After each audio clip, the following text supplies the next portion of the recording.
Hello and welcome to the channel. My name is Harry Tiganse Jingina and I'm today here with Kenyon McElway. Yeah. McElway. Yes, sir.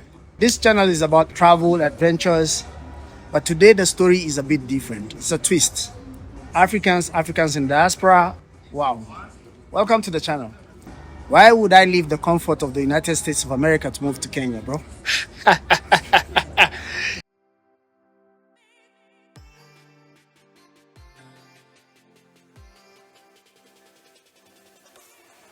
Well, I wasn't feeling too comfortable after a while. Okay.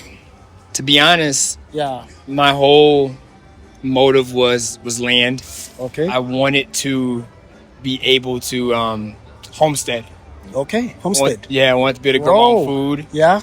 I wanted to basically live debt free, especially in times like these. I wanted to secure basically myself the best way I knew how, and I prayed through it, and that's what I was led to do. Whoa. Yeah. Why Africa? So I think there's a lot of reasons behind that. Obviously, this is the closest to home I'll get. You know, being a descendant, or like you said, in the diaspora. Yeah. But a descendant of people who come out of chattel slavery. There is a separation from my heritage here that I think deep down in my spirit I long for to get reattached to in some way. But you know, relocating internationally is not easy. I just, like I said, I had a lot of faith in doing it. So Kenya stood out to me, and I couldn't really pinpoint why. I started doing more research, and it started to be, seeming more attractive to me. But I tried other countries too. I looked and I did research about places like Mozambique, Okay. even West Africa. In Ghana, I know they made a way for people to come back and even gain their citizenship after so many years, but It wasn't about citizenship. Yeah, no. And Ghana wasn't that attractive to me because I also knew that it was going to be something that may, by the time I get there, be a bit oversaturated. I had already heard other things about how great it was, but I also was considering the fact that since this is already well known, it's probably more expensive now. It's probably not going to be as seamless as going somewhere new that's a little under the radar like here. Places like Mozambique, it wouldn't have been as soft of a landing because they speak Portuguese. South Africa, well, I may as well stay in the States. Yeah. Except, the cost of living might be a little bit cheaper, but that's it. Okay. So, like I said, I'm like, Most High, what do I do? Where do I go? Where can I go? Can I go? Yeah. Asking myself all these questions, praying, studying, sleeping on it, waking up with one brighter idea about moving towards that direction of it's getting more clear. This is where I can go. And Kenya was the only thing that stood up. So the first thing I did was I started to investigate, how land purchasing worked here. Yeah. And then I started to do my research, and then I started to look up real estate, with reputable companies. Yes. And when I found the right place, I made the call, talked to the agent, arranged for a viewing, a site visit. Yeah. And within 2 weeks, I was here. I had basically up to that point quit my job. Yeah. Sold my car, cashed in my 401k. The tariffs hit like immediately. Yeah. After maybe the same day, but my money had basically been secured. I got it out before that happened, and everything went down. Yeah. Like I said, I faithed it out for real because I had no idea all these things were going to happen. And when I got here, within the first month, I had purchased the property. Yeah. And within the second month, which is what we're kind of coming out of now as I go into my third month here, that wall had been built and constructed, and it's just about finished now. So, a lot of bold moves. But what got me back here was my desire to be here. And I do believe it has a lot to do with that desire to get back to my roots and heritage and the value here. Because in, a situation where, let's say, especially considering right now, world events like a war or something were to happen, I believe sub-Saharan Africa, places like here, they're going to be a much more safe ground than anywhere else. And the one thing that Africa is not going to suffer from is a famine. Yeah. Food is abundant here, and it's healthy. Yeah. So I would say a wise decision. But at the same time, while so many youths from here are thinking of going out, All right. You guys are thinking of coming back. What are some of those things that make you guys feel like here it's much better? Aside that you've talked of safety, you've talked of food security, you've also made mention of connecting back to your roots. Like you feel more at home. Nobody's telling you this is not where you're from. Nobody looks at you like a different color, and so much of racism is not really seen. Physically, maybe when you speak, people now get to know, oh, this guy is coming from somewhere. Yeah. What is one of the reasons that makes most African Americans think right now we think to move back to that African continent? It's a mixed bag. I would still say it's a remnant of people. I think everybody, I'll give you some context based on experience. Yeah. So when I told people that I was leaving, yes, I was met with mostly positive feedback in terms of that sounds wonderful. Yeah. Oh, that sounds wonderful. Yeah. Not resistance. Yeah. In my case, it was resistance because maybe me, I moved from here searching for greener pastures in the Gulf. And when I told people I'm going back to Africa, how can you do that? You haven't made it yet. Why do you think you should go back? Well, you're going back to where you came from. Why? You know? But I think it has been a blessing for me. So I don't know for you. So since yours was the opposite, tell us more. Yeah. So it was, oh, that's wonderful. As in, I would love to do that. Yeah. Okay. So here's how you do it. Yeah. Crickets. Wow. That's what I mean. Yeah. That was the other half of it. I was trying to finish. A lot of people, I believe, in the United States, especially among my people, my kin, my blood, it's in their heart, it's in their mind, the idea of coming back here, especially right now, what's going on with politics. A lot of people are like looking for alternatives. Yeah. It's really expensive. It's really divisive. Over here, people may be at war with the government, but they're not at war with each other. Yeah. Over there, people are at war with each other. They're at war with the government, and the government's at war with other governments. Yeah. It's a red zone. Yeah, and people, especially what we would call black people there, whether they have the resources or not, it's a lot of fear holding them back from making the move. I noticed that because it would be a lot of excuses and deflections and projections onto Africa about, is it legitimate and is it safe? A lot of people really want to make the move. Right. But they are scared. There have been stories. Some have come here and their stories were not so good. Yeah. Do we really need to keep stereotyping, or do we really need to go prove for ourselves exactly what it is? I'm sure there are certain people who had told you, if you go to Africa, this is how it's going to end up and that's how it's going to end up.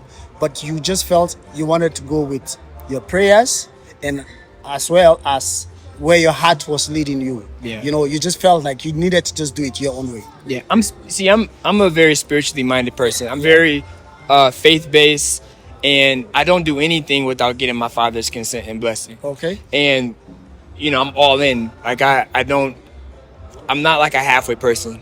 I'm very concentrated and focused on the things that I want to do. And obviously I try to make sure that the things I want to do line up with His will for my life. So even when it comes to things like coming out here and they question, all these different things about the continent. Yeah. And I kind of lost track of the last thing you were saying. Based on the fact that some people have had their own bad experiences. That's what it was. Stereotyping. Yeah. The whole thing about that is the same thing, like I said, that we do over there about, places abroad. Yeah. Like here. It's the same thing that a person can do living in Nigeria, living on this continent, looking at the news and hearing about some type of police killing or some type of terrorist attack or school shooting and say, I'm not going to America because there's violence and there's racism. Yes. And that could have happened in Missouri. Yeah. And that could be their justification why they won't go to California. Yeah, exactly. You understand what I'm saying? Yeah. So it's all relative. And I think, like I said, if it's of faith, I think you're justified in your actions in a lot of situations. But when you're operating through fear, you probably would be best to stay where you are. Exactly. Because it's going to be irrational, and every step of the way, you're going to have doubt and reluctance. So I'm not recommending everybody do this. I would say you got to deal with it, within yourself. And I would recommend, like I said, because I put my faith in Yah, I would say pray. Yeah. As far as the benefits of this, I bought that land for a price. Yeah, we're gonna get to the land. Yeah. Not Yet. yet. Not Go yet. ahead. Okay. Not yet. We're not yet at the land. Okay. So arriving in Kenya, Yeah. after making your decisions, were there these moments that you felt self-doubt after selling your car, selling everything, quitting your job, and saying, okay, I'm moving to Africa. Now I've got the visa. Was there this moment that you felt like, am I doing the right thing? Self-doubt. Was that particular time for you? No. Once I took the restraint off of my God and myself, and I put in my 2 weeks, and that 2 week notice turned into a 2 day notice, and then that Friday I was done working. I had already known I crossed a boundary that I couldn't go back from. So what's the point of looking behind? Okay. And honestly, as I progressed towards leaving, things fell more into place, and it became very seamless. By the time I got on the plane and was leaving, certain money from certain transactions, like selling my car and my cash in my 401k, they hit my account. Leaving, I was negative some money in my account. Okay. But I had already bought the ticket, and I had already done all the stuff I needed to do, and I knew money was coming. So it was just a matter of when it comes, this is what I'm going to do with it.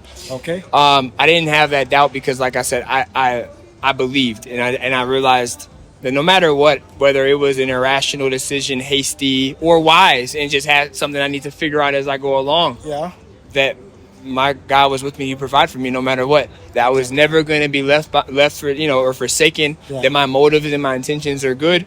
And He's been blessing me every step of the way. No, I can't say I struggled with doubt. Not after I got on that plane. I felt relieved, actually. So arriving in Kenya, first impression. This is your first time in Africa. Yeah. And this time you're not even coming to go back. You're coming and you want to settle here. True. When you arrived, what was your first impression of Africa? All right, so let me think that through for a moment. Okay. I want to start on the point. So this is when I kind of knew I was stepping out of the matrix into something different, a different reality. I'm leaving the Detroit Metro Airport, DTW, and I get on the plane. It's Ethiopian Airlines, or Airways, and I get on the plane. I sit down. They've got beautiful hostesses. And they're walking up and down the aisles, and they're smiling, and they look happy and healthy, and I fall asleep and wake back up a couple times, but on the plane I noticed that there were kids, predominantly Ethiopian flight, but the kids are running up and down the aisles, being children, and some of them are kind of inhibiting the hostess's work, they're trying to do their job, and they're kind of running into them and getting in their way. But they were not perturbed or upset and offended at the kids. They would turn around and play with the kids. And sit them down, caress them on their back, loving on these kids like they were their kids. And I thought, man, can you imagine in America today how they would treat these kids? They probably put them on Ritalin and tell them they have ADHD or something wrong with them for being kids. But they were very endearing and loving, and it was a strong sense of just togetherness on that plane. Now, this is Ethiopia. Okay? These are Kushites. It's not even like I could say I'm akin to the Ethiopians. But I'm just saying this is a non-Western culture. A non-modern Western progressive culture. And this is how they treat people. Exactly. And then by the time I got to my layover in Addis Ababa, I met a Kenyan who was a rice farmer, and she asked me about myself. I told her what I was on my way to do. I hadn't even purchased the land yet, and she gives me her contact and tells me that she's a rice farmer. Reach out when I need her help. Doesn't even know me. And I don't. And she's contracted. It wasn't like she's trying to gringo or get over on me. She makes money doing what she does. But she wanted to help me. Got her contact. Went on my way. Got on the plane. Got into Nairobi. It was still the daytime. I said, this is definitely a different environment. It's a mixed bag for me because I'm at the airport. I'm not actually seeing the city. The old city. But by the time I got to my first day, was able to drop my bags off. I've been flying for close to 2 days. First thing I did, I think I took a nap, or I ordered some food, and then I took a nap. But when I ordered food, I got something from a Brazilian steakhouse. Right? And I got it to go. I ordered on Glovo. They brought the food, and it was a lot of food, and it was very good. And it organic. I don't know how organic it was because it was it tasted organic. And I didn't feel sick afterwards like I would in the States eating red meat. But what happened was I looked at the bill. I paid it in shillings. Yes. When I looked at the bill, I transferred the $2. exactly. It was like $16 or $17. Yeah.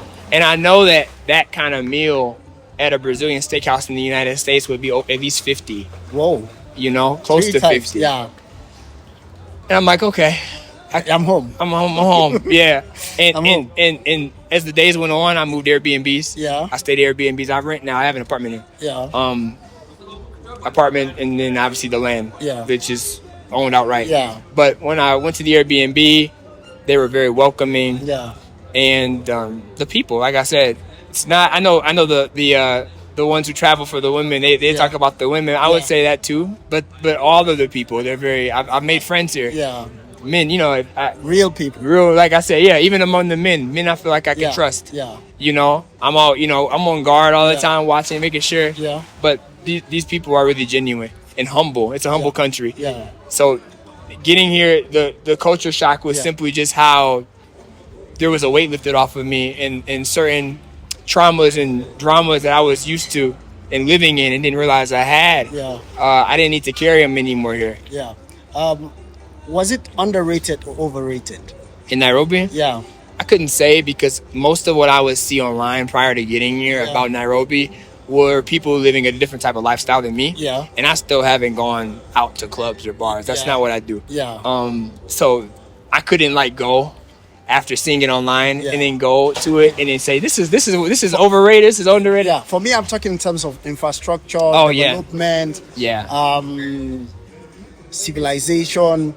These are the things that I'm talking about. Is Kenya underrated or overrated? I would say it depends where you are, honestly, because in neighborhoods like Westlands, Yes. maybe in and around Village Market, Yeah. or if you go to the CBD, Yeah. or near some of the other shopping Yeah. malls, or Nairobi Street Kitchen, Yeah. it's pretty on par with what you would see online. So whatever I saw, it matched. It wasn't like something I thought was underwhelming, Yeah.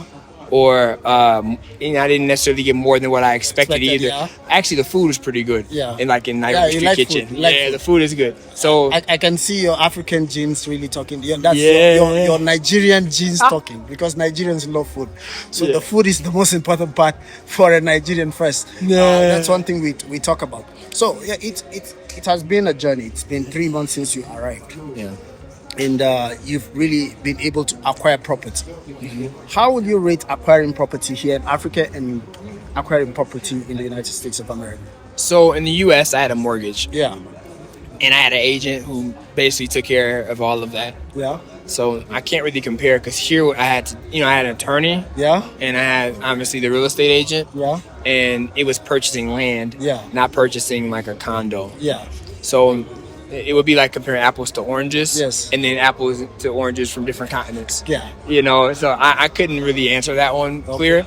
I know that when I purchased land here, for me, it was with the people I dealt with. Yes. Because I know people are weary of who are you doing business with. With who I dealt with, it was very streamlined.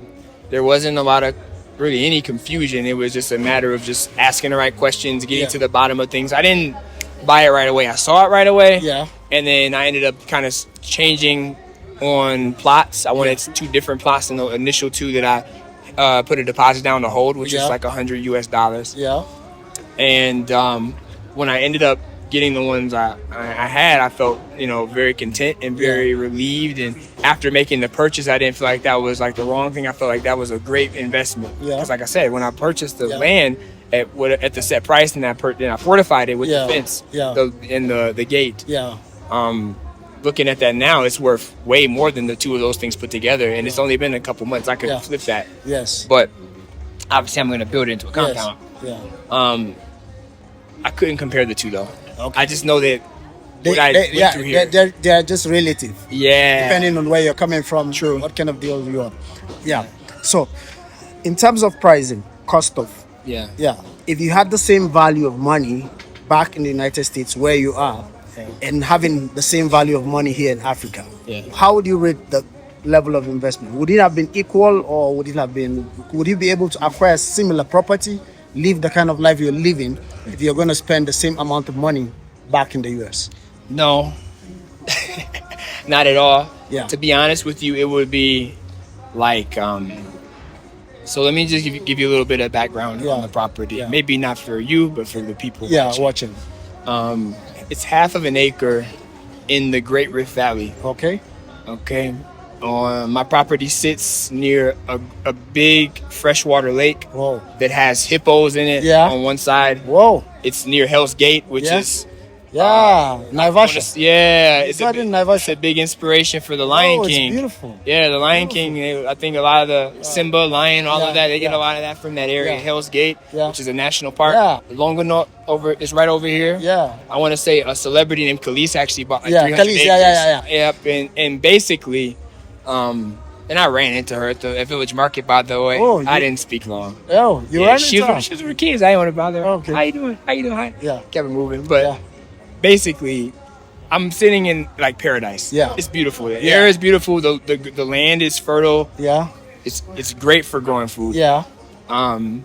And since you want to have a homestead, Yeah. perfect. And it's zebras everywhere. Yeah. And Yeah. you'll see antelope, giraffes every Yeah. so often. And then again, like I said, there's development in the towns. Yeah. When you talk about Keragita Yeah. or Naivasha town. Yeah. Parts of Naivasha town. Some more than others, but I'm in that area, and for what you And get easily accessible. You can be in Nairobi within the next 3 right hours. down Limuru Road, you kind Yeah. of take you Yeah. there. Mai Mahu, Yeah. Limuru. Yeah. But what I would say is, for that, Yeah.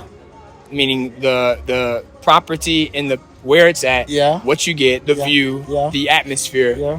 for what you could. I mean, you could get a small plot for $5,000 right Whoa. now. That's why I'm trying to say, if you want to talk, let's talk. Yeah. But for that versus what you could probably get in a suburb, if there's even property like land to buy in a suburb of a major city in the United States, Yeah. it's not even comparable. Okay. Or in a distant countryside, because Yeah. I was consider where I got more of a countryside Yeah. than a suburb of, Yeah. of Nairobi, because Yeah. it's further away. It's Yeah. over an hour away. Yeah. But it's not comparable. And the thing is, even if I were to, with that money that I spent on the land and obviously fortifying the land and Yeah. everything else that I'm doing, whether it's planting the trees Yeah. and then building the secondary home, if you took that money and then went back to the U.S. with it, I mean, forget about buying a land, and maybe I could get a Kia Sorrento, Yeah. you know? Just a rental. not even to tell you right. Yeah. I don't know. Yeah. But you know, as far as actually investing in land, even if you got nice land or land at that price, it wouldn't be near a national park. Yeah. It wouldn't be near a freshwater lake. Yeah. A The mountain view itself. A mountain. You wouldn't be near any of those amenities. Yeah. And you certainly wouldn't be breathing the same air. Yeah. And you wouldn't be eating food from the same soil. Yeah. So it's a no-brainer. It's not, the valley is not just in the land. Yeah. What is surrounding the valley? And the value is also in the fact that when you purchase the land, Yeah. whether you do it here or somewhere else, Yeah. in Africa, Yeah. in Kenya, Yeah. perhaps, you are securing yourself financially in a tremendous way. Yeah. Especially with what's going on right now in the Yeah. world. People don't want to believe that the dollar isn't going to last. Yes.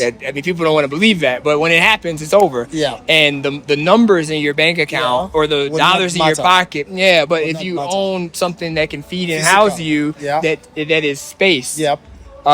Automatically people are going to start to realize that value was always in things that could produce, Yep. not paper in your pocket, not Exactly. numbers on your cell phone, Exactly. according to a bank app. Exactly. What are we hoping to see from you here in Africa? Because a lot of people are moving down here. Yes, it's good to buy land. Are you looking to build up something that is going to be economically valuable to both you and also empower other Africans? Because a lot of us in Africa rely on the government for a lot of things. You know, if diasporans will relocate back, establish like you want to establish, have something like a brand where they create employment, they motivate, they teach other people some certain skills and other things. Many of us wouldn't want to go out anymore. So what are we hoping or what are we expecting to come out of this relocation from you? To keep the natives here instead of in Yeah. Okay, yeah, I would say really the employment started as soon as I actually got here. Yeah. Because when I got the land and I Yeah. decided I'm going to build on it, I Yeah. didn't contract outside of the country to get Exactly. people to come in Yeah. and to build the wall I envisioned Yeah. I would have Yeah. in the U.S. Yes. I hired a Kenyan. Yes. And he hired labor. Yes. And, you know, I told him, take your time getting it done. Don't do it on the Sabbath. Yes. You should rest on Saturday, but do it. Yeah. Even when it comes to business, Yeah. you know, I think it's really in the mindset of the person coming. Because I'll be honest with you, people, I think it can go either way depending on who you're dealing with. Some can come to exploit and to suck the resources and to suck the labor like a mosquito. Did you see those farms? Did you see those farms? Yeah. There are a lot of rose farms around that place and mostly owned by foreigners. Roses. A lot of them around your plot. Do they employ Kenyans to like tend to the grounds? Actually, Kenyans are the ones who farm the flowers, but the flowers are mostly being exported. Yeah, it sounds like that curse on our people, because even when you think about oil in Nigeria, same. They take it, they refine it in another country, and they bring it back, and then they bring it back and sell it to you at high prices. And in America, same thing. In our community, it's like the money doesn't stay in the community long. It goes out, and Louis Vuitton will get it, and any other big brand. Yes, we'll get it. It's a mindset thing. For me, like I said, I know for me personally coming here, even with the real estate company I'm working with doing consulting, I'm not taking any proceeds for helping them boost their sales. There's a language barrier. To some extent, depending on who you're talking to. Because English is the second-ish language. I mean, they speak English here, but they speak Swahili too. But they do business in English, which is a benefit for me. But I know, like, I'm working with at least one agent right now, and it's basically, hey, helping them close the sales. Not at a percentage, but I do think that's a good way to help kind of contribute back to the country and the society and business here. But it really is going to boil down to the individual, what their motives and intentions are. Just like I told you, when I was looking online, I was finding things about Kenya within the recent year. A lot of it really wasn't along the lines of but I knew what I was coming here for. And I haven't, you know, I don't know if this sounds good or bad, but I haven't connected with the people here who are from America, who are, you know, living at a different speed than I am. Not because I'm, you know, judging them, but I guess because, like I said, we're walking two different paths. So my motive coming here is to build up and help, and maybe there's something different. It's going to boil down to the individual. And the more you educate yourself, the more you know how to handle people. All right. Thank you so much for being on the channel. I really do appreciate you. So the last word will be your advice to anyone thinking of moving to Kenya in 2026, because 2025 is almost running out. What will be your advice for someone who is thinking of moving down to Africa, Kenya, wherever, as long as he's moving down back to Africa and African descent? What will be your advice? I would say, don't be afraid. Don't let fear hold you back. Read the room. If you have any discernment, I do think at this point you should be able to see what's going on in the more developed parts of the world where you are. The whole world is sustained and dependent upon this continent. Okay? Like I said, something cataclysmic happens in the world, this continent is going to be, for the most part, I believe, overwhelmingly preserved because it's so dependent upon. Now, as far as real estate and purchasing land, if you are interested in doing something like that, reach out to me. I can consult and I can connect you and I can help you do this in an even better way than I did. I like how I was able to get this accomplished, but I've learned so much more since then. It's something that I feel very comfortable advising on at this point. I deal with real people, reputable companies, and, you know, even with the last client I had, she's very satisfied with her purchase. So again, reach out. If you want to reach out, you need to know how. I have a YouTube channel at Back to Zion. Elway is the name of the actual channel. I'm gonna be putting his links in the description of this video. So you can get to him. You can drop your other handles. And on TikTok it's elway.backtozion. And then also my WhatsApp. I can give you that number on the screen. To be honest, consultations have kind of picked up. I had to slow it down. So I'm gonna be opening some pathways back up so we can connect if you're interested. Again, I would, like I said, don't be afraid. And before you do anything, especially for those who are again faith-based, because that's my life, that's who I am. Pray about it, seek counsel, seek wisdom. You just drop your handles. Okay, so we have YouTube at Back to Zion, which is Elway. If you search up Elway, you'll see it. But at Back to Zion is what you'll have to type in specifically if you want to find my Elway, because there's other Elways, which is an abbreviation of my last name. You have TikTok, which is Elway.backtozion. And then you also have WhatsApp. For now, I'm going to give you my WhatsApp contact for business. It'll be a Kenyan country code +254 795 141 552 if you want to reach out to me directly. And that's all I'm operating off of right now. Again, things are subject to change, but at the time of this recording, that's what you can do to reach me. That's how you can find me. All right, guys. So thank you so much. Thank you for sticking tuned to the video. It was nice having this great time with Elway, and I'm sure you guys would be interested to know how he goes on with his project. I'm sure I'll be visiting the site to show you guys exactly what he's doing one of these days, so that we can show you exactly how he moved 3 months ago and he has been able to establish himself. He's right now constructing his own property, moving into it. We'd like to show you the site, you know, the views, if possible, the animals that you can even see from such beautiful places. Thank you so much for being on the channel. Remember, this channel is a raw, unfiltered channel, and here we share our own experiences as Africans traveling Africa and also exploring Africa. Thank you, and until I see you on the next one, I remain Harry Tigansa Jingina, and from me and Elway, Shalom and blessings. Take care. Take care. Goodbye.